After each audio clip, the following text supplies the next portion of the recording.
প্রিয় হাজিরিন, এই রমজান মাস আল্লাহ সুবহানাহু ওয়া তাআলার পক্ষ থেকে 12টি মাসের মধ্যে সর্বশ্রেষ্ঠ মাস, মহিমান্বিত মাস, বরকতময় মাস। আল্লাহ সুবহানাহু ওয়া তাআলা এই মাসকে আমাদের জন্য বহুত বড় নিয়ামত হিসেবে দিয়েছেন। আল্লাহ সুবহানাহু ওয়া তাআলা আমাদেরকে দুনিয়াতে পাঠাইছেন। আমরা নিষ্পাপ হয়ে দুনিয়াতে এসেছি, এক পর্যায়ে শিশুকাল, শৈশবকাল কাটিয়েছি, এবারে যৌবনে পদার্পণ করেছি। এই যৌবনে পদার্পণ করে আমাদের বিভিন্নভাবে আল্লাহ সুবহানাহু ওয়া তাআলার বিধিবিধান মানতে গিয়ে, তার হুকুম আহকাম মানতে গিয়ে, তিনি যা নিষেধ করেছেন সেটা থেকে বিরত থাকতে এবং তিনি যে আদেশ করেছেন সেটা পালন করতে গিয়ে আমাদের বিভিন্নভাবে আমাদের দ্বারা গুনাহ হয়ে থাকে। আমরা গুনার কাজের দিকে ধাবিত হয়ে থাকি। তো আল্লাহ সুবহানাহু ওয়া তাআলা বিভিন্ন উপায়ে আমাদের জন্য এমন কিছু ইবাদতের ব্যবস্থা রেখেছেন, যেই ইবাদতের মাধ্যমে আমরা কি করতে পারি, এই গুনাহ থেকে মুক্ত হতে পারি। সুবহানাল্লাহ। এর ভিতরে সবচেয়ে বড় একটি মাধ্যম হচ্ছে এই রমজান মাস। এই রমাদান মাসের এই ফজিলতময় মাস। তো আল্লাহ সুবহানাহু ওয়া তাআলা এই মাসকে আমাদের জন্য যেসব ফজিলত রেখেছেন এই মাসে, এগুলো আসলে বর্ণনা করে শেষ করা যাবে না। তো সংক্ষিপ্ত আকারে আমি কিছু কথা আলোচনা করার ইচ্ছা পোষণ করছি।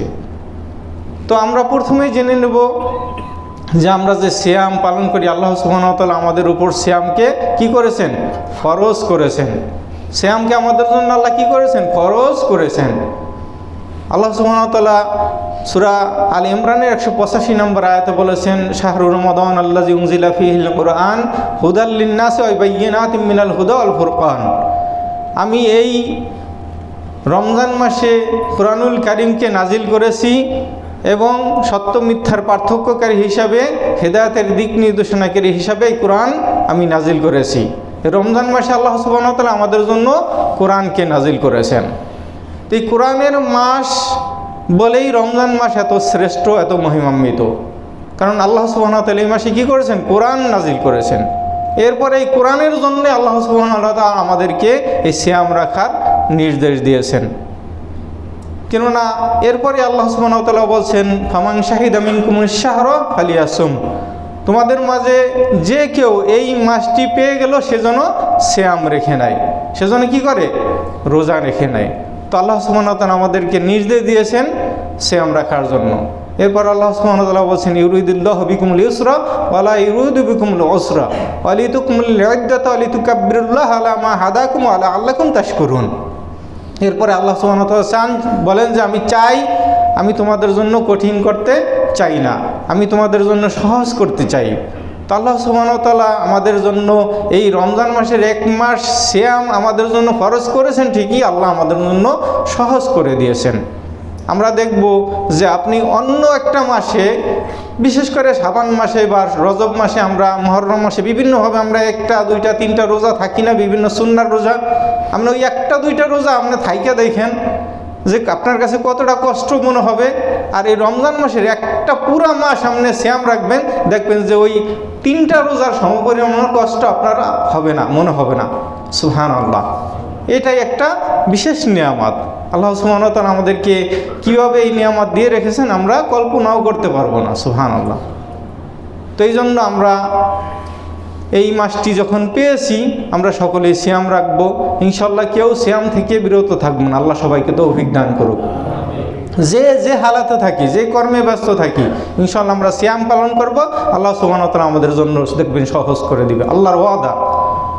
এরপর বলছে, লিতুকমিলুল ইদ্দাতা ওয়া লিতুকাব্বিরুল্লাহা আলা মা হাদাকুম লাআল্লাকুম তাশকুরুন। আমরা বেশি বেশি আল্লাহর জিকির আজকার করব, তাসবিহ তাহলিল পাঠ করব। এই সিয়ামের মাসে যত ধরনের ইবাদত আছে আমরা করব। আল্লাহর যত সুন্নার বিধান আছে, নিয়ম আছে, নীতি আছে, এগুলো যদি আমরা মেনে চলি, তাহলে দেখবেন যে আল্লাহর শুকরগুজার বান্দা আমরা হতে পারবো এই মাসে। তো লাআল্লাকুম তাশকুরুন, যাতে আমরা আল্লাহর শুকরগুজার বান্দা হতে পারি, এই আয়াতের শেষে আল্লাহ বলছেন। তখন শুকরগুজার বান্দা হতে হলে আমাকে কি করতে হবে এই সিয়ামের মাসে? তো সিয়ামের মাসে আসা মাত্রই আমাদেরকে 5 ওয়াক্ত সালাত কি করতে হবে, জামাতের সাথে আদায় করতে হবে। কারণ এই মাসটি একটি ট্রেনিং সেশন। এই পুরো একটি মাস আল্লাহ সুবহানাহু ওয়া তাআলা আমাদের জন্য তার মুত্তাকি বান্দা হওয়ার যে ট্রেনিং, এই ট্রেনিংয়ের একটি মাস আমাদের জন্য এই রমজান মাস দিয়েছেন।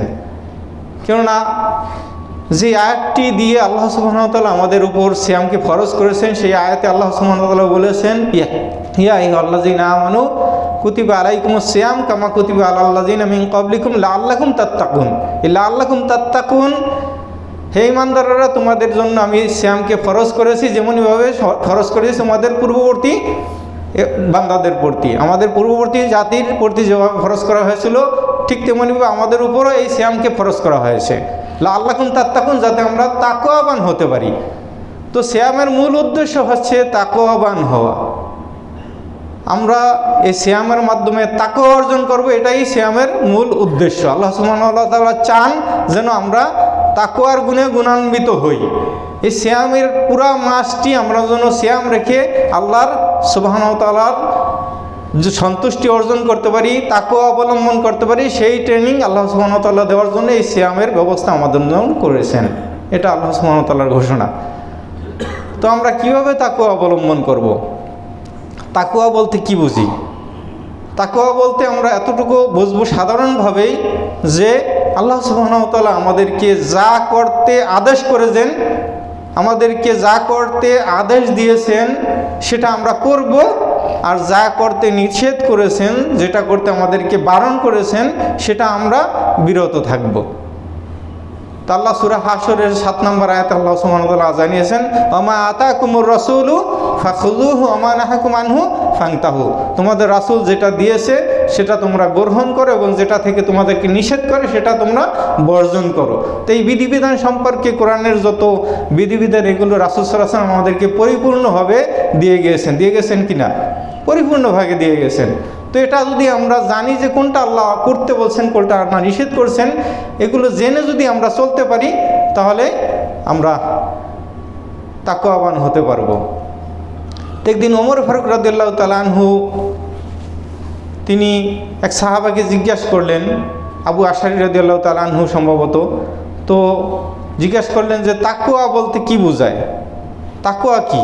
তখন তিনি ওমর ফারুক রাদিয়াল্লাহু তাআলা আনহুকে জিজ্ঞাসা করলেন, তুমি কি কখনো এমন কোনো সরু রাস্তা দিয়ে হেঁটেছো যেই রাস্তা দিয়ে দুধারে কাঁটাদারযুক্ত রাস্তা এবং সেই রাস্তা খুবই সংকীর্ণ, এরকম রাস্তা দিয়ে হেঁটেছো? হ্যাঁ, হেঁটেছি। তো বলে যে সেই রাস্তা দিয়ে হাঁটার সময় তুমি কেমনে চলছো? তো বলছে যে সেই রাস্তা দিয়ে হাঁটার সময় আমি এমন সতর্কভাবে চলছি যাতে আমার গায়ে কাঁটা না বিঁধে আমি খুব ধীরে সুস্থভাবে লক্ষ্য করে করে আস্তে আস্তে সতর্ক সাথে সাথে কি করছি? চলছি। তো তিনি বললেন এটার নামই তাকওয়া। তা আমাদের এই দুনিয়াতে চলতে গেলে বিভিন্নভাবে শয়তানের প্ররোচনায় আমাদের সামনে গুনাহের কাজ আসবে। আমাদের দ্বারা যদি গুনাহ হয়ে যায়, তো আমরা গুনাহ যদি করেও ফেলি, তারপর এই পথ চলতে গিয়ে, সরল পথে চলতে গিয়ে আমাদেরকে কি করতে হবে? ওই গুনাহ থেকে বেঁচে থাকতে হবে এবং সরল পথে আস্তে আস্তে পা বাড়াতে হবে, সরল পথে চলতে হবে। ওই গুনাহ থেকে আমাদেরকে, ওই কাঁটা থেকে যেরকম বেঁচে থাকছি, ঠিক তেমনিভাবে গুনাহ থেকে বেঁচে থাকার নামই তাকওয়া। আর এই সিয়ামের মূল উদ্দেশ্যই হচ্ছে তাকওয়া অবলম্বন করা। প্রিয় ভাইয়েরা, কিন্তু আমরা এই সিয়ামের মাধ্যমে তাকওয়া অর্জন করতে পারি না, আমরা তাকওয়াকে হারিয়ে ফেলি। আমরা অনেকে সিয়াম রাখি ঠিকই, কিন্তু সিয়ামের বডি ঠিক থাকে, কিন্তু সিয়ামের রূহ থাকে না। বডি ঠিক থাকে, সিয়ামের রূহও থাকে না। কেননা আমরা সিয়াম রাখি, কিন্তু তারপর আবার মুখ দিয়ে অশ্লীল কথা বলি। সিয়াম রাখি, মিথ্যা কথা বলি। সিয়াম রাখি, ওজনে কম দিচ্ছি ব্যবসা করতে গিয়ে এই রমজান মাসেই। আমি এই রমজানের আগের রমজানে দেশে গিয়েছিলাম। আমারই বাজারে গিয়ে দেখি এক ভাই মুরগি বিক্রি করতেছে। তো সে মুরগিতে কিভাবে কি কৌশল ওজনে কম দিচ্ছে আমার নিজের চোখে দেখা। আমি বিস্তারিত বলতে চাচ্ছি না, পরে আমি ধরছি তাকে। তো দোকানই বন্ধ করে দিতাম, পরে যাই হোক মাফ করে দিয়েছি।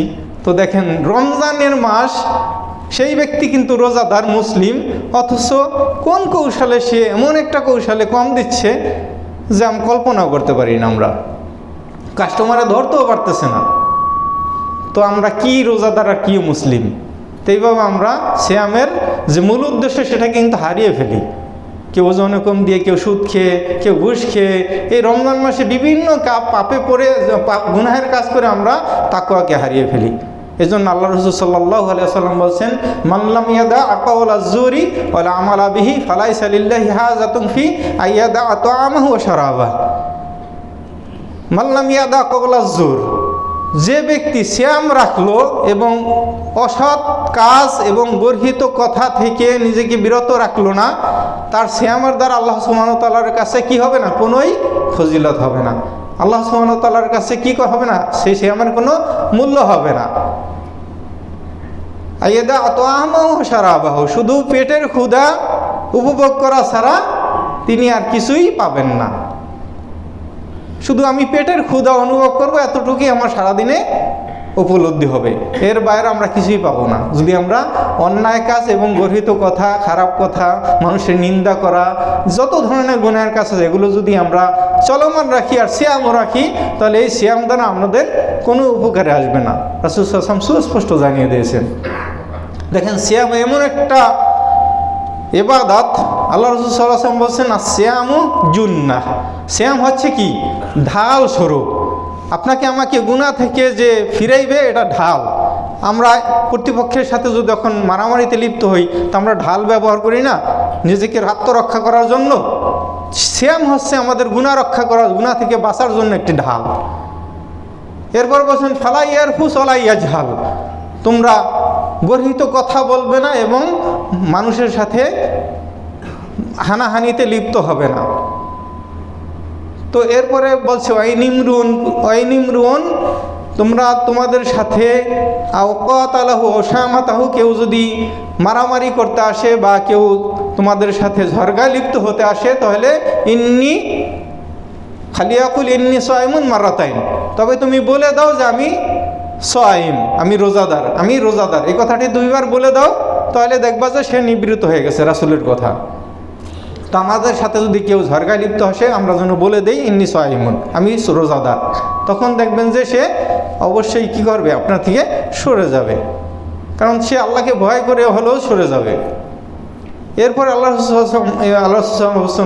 নাফসি বিয়াদিহি, ওই সত্তার হাতে আমার প্রাণ, লা খালুফুন ফামিস সিয়ামি আতয়াউ ইনদাল্লাহি আযজা ওয়া জাল্লা মির রিহিল মিস্ক। রোজাদারের মুখের শ্বাস, এই যে আমরা নিঃশ্বাস ছাড়ি, এই নিঃশ্বাসের মূল্য আল্লাহ সুবহানাহু ওয়া তাআলার কাছে রিহিল আম্বা, অর্থাৎ রিহিল মিস্ক, মিস্কে আম্বারের চাইতো অতীব মূল্যবান। সুবহানাল্লাহ, আল্লাহ সুবহানাহু ওয়া তাআলা এতটাই পছন্দ করেন, মিস্কে আম্বারের চাইতো তার কাছে বেশি পছন্দনীয় রোজাদারের মুখের নিঃশ্বাস। এই নিঃশ্বাস যে আমরা ত্যাগ করি এবং নেই, এই নিঃশ্বাস দ্বারাই, এই মুখ দ্বারাই যদি আমরা সিয়ামরত অবস্থায় অশ্লীল কথা বলি, মানুষের নিন্দা করি, মানুষকে গালাগালি করি, তাহলে এই যে আল্লাহ আমাদেরকে শ্বাসটা যে এতটা দামিটা করে রাখছে এই রোজার কারণে, সিয়ামের কারণে, এই দামটা আমরা অবহেলায় কী করলাম? ফেলে দিলাম, ছেড়ে দিলাম, নষ্ট করে ফেললাম। কারণ রাসূল সাল্লাল্লাহু আলাইহি ওয়াসাল্লাম বলছেন এরপরে, ইয়াতরুকু তাআমাহু ওয়া শারাবাহু ওয়া শাহওয়াতাহু, মানুষ, আমরা যারা সিয়াম অবস্থায় পানাহার ছেড়ে দেই, খানাপিনা ছেড়ে দেই এবং নিজেদের যে জৈবিক চাহিদা আছে, হালাল স্ত্রী থাকা সত্ত্বেও আমরা তার কাছে যাই না সিয়ামরত অবস্থায় মিনাজলি, একমাত্র আল্লাহ সুবহানাহু ওয়া তাআলার কি করে? ভয়ে, একমাত্র আল্লাহর ভয়ে আমরা এগুলো ছেড়ে দেই। এই কারণে আল্লাহ সুবহানাহু ওয়া তাআলা বলছেন, আসসিয়ামু লি ওয়া আনা আজজিবি, এই সিয়াম হচ্ছে একমাত্র আমারই জন্য এবং আমি নিজ হাতে এর পুরস্কার দেব। সুবহানাল্লাহ, একমাত্র সিয়াম খাস ইবাদত যেটা আল্লাহ সুবহানাহু ওয়া তাআলা নিজে হাতে পুরস্কার দিবেন। কেননা এই সিয়ামের মূল উদ্দেশ্য, যেটা বলে আসছি, যে তাকওয়া অবলম্বন করা। তা আমরা যদি এই সিয়াম দ্বারা তাকওয়া অবলম্বন করতে পারি, তাকওয়ার গুণে গুণান্বিত হতে পারি, তাহলে আল্লাহ সুবহানাহু ওয়া তাআলা নিজ হাতে আমাদেরকে পুরস্কার দিবেন।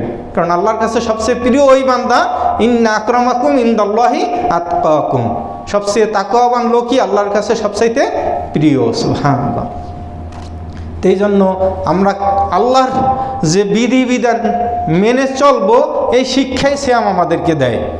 দেখেন, হালাল জিনিস দিনের বেলায় সূর্য সূর্যাস্ত থেকে নিয়ে সূর্য ডোবা পর্যন্ত যেগুলো আল্লাহ আমাদের হালাল করেছে, পানাহার করে আমাদের হালাল নাকি না, যে কোনো হালাল খাদ্য খাওয়া আমাদের জন্য হালাল, পানি পান করা হালাল, হালাল স্ত্রীর কাছে যাওয়া হালাল।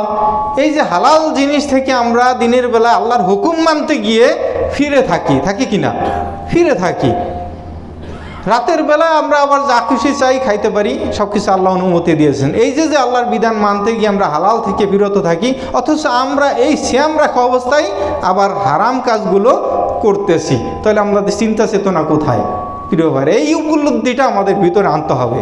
এই উপলব্ধিটা যদি আমরা আনতে পারি যে আমরা আল্লাহর বিধান মানতে গিয়ে আমরা হালাল থেকে বিরত থাকতেছি, অথচ এই সিয়াম না রাখা অবস্থা অথবা সিয়ামের বাইরা হোক, যে কোনো অবস্থায় আমরা হালাল কাজও লিপ্ত হচ্ছে, হারাম কাজও কি হচ্ছি? লিপ্ত হচ্ছি। আমার দ্বারা এইভাবেই গুনাহ হচ্ছে, সেই গুনাহ থেকে আমি ফিরে থাকতে পারছি না। আমি সিয়াম রাখতেছি, অথচ আমরা এই কান দিয়ে, শ্রবণ শক্তি দিয়ে কি করতেছি? গুনাহের গান শুনতেছি, অহেতুক কথা শুনতেছি, আবার এই চোখ দিয়ে অশ্লীলতার দিকে ধাবিত হচ্ছি। এই সোশ্যাল মিডিয়ার মাধ্যমে, মোবাইলের মাধ্যমে, আমরা ফেসবুকের মাধ্যমে অশ্লীলতার কাজ করে যাচ্ছি এই সিয়াম রাখা অবস্থায়। এই জন্য আল্লাহ সুবহানাহু ওয়া তাআলা কোরআনে বিভিন্ন জায়গায় বিশেষ করে আমাদেরকে আমাদের অন্তর, চোখ এবং কর্ণশক্তি, এই তিনটাকে বিভিন্নভাবে স্মরণ করাইছেন। কারণ এগুলোর মাধ্যমে আমাদের পাপ হয়ে থাকে, আর এগুলোর মাধ্যমেই চাইলে আমরা আল্লাহর শুকরিয়া আদায় করতে পারি। আল্লাহ সুবহানাহু ওয়া তাআলা বলেন, আল্লাহু আখরাজাকুম মিন বুতুনি উম্মাহাতিকুম লা তা'লামুনা শাইয়্যা। নিশ্চয় আমি আল্লাহ সুবহানাহু ওয়া তাআলা তোমাদের মায়ের পেট থেকে আমি নিষ্পাপ করে তোমাদের মায়ের পেট থেকে এমন অবস্থায় বের করে নিয়ে আসছি যে তোমরা কিছুই জানতে না। এরপরে বলছে যে ওয়াজআলা লাকুমুস সামা ওয়াল আবসারা ওয়াল আফইদা লাআল্লাকুম তাশকুরুন। আমি তোমাদেরকে শ্রবণ শক্তি দিয়েছি, কর্ণশক্তি দিয়েছি এবং চক্ষু দৃষ্টি শক্তি দিয়েছি এবং অন্তর দিয়েছি, যাতে তোমরা আমার শুকরিয়াকারী বান্দা হতে পারো। সুবহানাল্লাহ। তো আমরা এর দিয়ে শুকরগুজার বান্দা না হয়ে যদি গুনাহ করে আল্লাহর নাফরমান বান্দা হয়ে আল্লাহর কাছে সাক্ষাৎ করি, তাহলে আল্লাহ সুবহানাহু ওয়া তাআলা আমাদেরকে জাহান্নামে ঠেলে দিবেন। জান্নাত তো দূরের কথা। তো আমরা জান্নাতবাসী হতে চাই আল্লাহর শুকরগুজার বান্দা হয়ে, নাকি? ইনশাআল্লাহ আমরা এমন সিয়াম পালন করব যে সিয়াম আল্লাহর তাকওয়া অর্জন হয়। আমরা চাইলে অন্ধকারে গিয়ে রুমের বাতি বন্ধ করে একাকী কিছু খেয়ে নিতে পারি, কিন্তু আল্লাহর ভয়ে খাচ্ছি না। এখানে আল্লাহর বিধান মানতে গিয়ে আল্লাহকে আমি পরিপূর্ণ ভয় পাচ্ছি, কিন্তু অন্যান্য ক্ষেত্রে আমরা আল্লাহকে এরকমটাও ভয় পাচ্ছি না। আমি আবার এই সোশ্যাল মিডিয়ায় অন্যায় জড়িত হচ্ছি। তো এই জন্য বলছি আমি শুরুতেই যে রোজার আমাদের বডি ঠিক থাকে, অনেকের রুহু ঠিক থাকে না। মালাকুল মউত যখন আমার রুহুটা নিয়ে যায়, তখন আমার বডিটা পড়ে থাকে। ওই বডি আমরা হাতের জায়গায় থাকে, কিন্তু হাত কি উঠানোর ক্ষমতা থাকে? চোখের জায়গা থাকে, চোখের দৃষ্টি শক্তি আর থাকে না। কানের জায়গায় থাকে, কানের দৃষ্টি শক্তি থাকে না। মূল্য কিসের? রুহুর, তাই না? রুহু আছে বিদায় আমার সব চলমান, রুহু নাই আমার সব শেষ। রুহুটা নিয়ে গেছে আল্লাহ, আমার সব শেষ। আমি আমার জায়গায় বডিটা পড়ে আছে। ঠিক রোজাটা আমরা যেন এমনভাবে রাখি যে রোজার বডি এবং রুহু দুটোটাই যেন ঠিক থাকে। এই জন্য আমাদের যা করণীয় সেটা করব। সালাত আদায় করব, 5 ওয়াক্ত আমরা ইস্তেগফার করব, জিকির আজকার করব। এই কোরআনের মাস, কোরআন তেলাওয়াত করব। আমরা তারাবির সালাত আদায় করব। কেউ যদি তারাবির সালাত ইমামের সাথে পুরোপুরি আদায় করে, তাহলে সারা রাত যদি সে নামা আলা ফিরাশিহি, বিছানায় ঘুমিয়েও থাকে ফজর পর্যন্ত, তাহলেও তার আমল নামায় কিয়ামুল লাইলের সওয়াব আল্লাহ সুবহানাহু ওয়া তাআলা আমল নামায় দিবেন। সুবহানাল্লাহ। তিনি সারা রাত জাগ্রত থেকে কিয়ামুল লাইল আদায় করার সওয়াব তার আমল নামায় পেয়ে যাবেন ঘুমিয়ে। সুবহানাল্লাহ। এই জন্য এত বড় ফজিলত আল্লাহ বিভিন্নভাবে রাখছে। তো আমরা এই ইবাদতগুলো করব, কিয়ামুল লাইল আদায় করব, তারাবি করব, মানুষকে ইফতার করানোর চেষ্টা করব এবং সুহুর খাবো, তাড়াতাড়ি ইফতার করব, বেশি বেশি কোরআন তেলাওয়াত করব, ইস্তেগফার করব, বেশি বেশি দোয়া করব। দোয়া কবুলের মাস, সিয়াম অবস্থায় দোয়া কবুল হয়, ইফতারের পূর্ব মুহূর্তে আমরা দোয়া কবুল আমরা জানি। এই বিভিন্নভাবে যে ইবাদতগুলো আছে আমরা পুরোপুরি করার চেষ্টা করব এবং বর্জনীয় কাজগুলো আমরা এক কথায় ছেড়ে দেবো। এই 1 মাস আমরা ট্রেনিং নেব, বাকি 11 মাস জন্য আমরা তাকওয়ার উপরে থেকে আল্লাহর বিধান মেনে চলতে পারি, গুনাহ থেকে ব্যস্ত থাকতে পারি। আল্লাহ তৌফিক দান করুক। আল্লাহুম্মা আমিন। বারাকাল্লাহু লি ওয়া লাকুম ফিল কুরআনি সুন্নাহ ওয়া নাফানি ওয়া ইয়াকুম বিমা ফীহি মিনাল আয়াতি ওয়া যিকরিল হাকীম আকুলু কওলি হাযা আস্তাগফিরুল্লাহ লি ওয়া লাকুম ওয়া লিসাইরিল মুসলিমিনা মিন কুল্লি যানব ফাস্তাগফিরুহু ওয়া তুবু ইলাইহি ইন্নাহু হুয়াত তাওয়াবুর রহিম।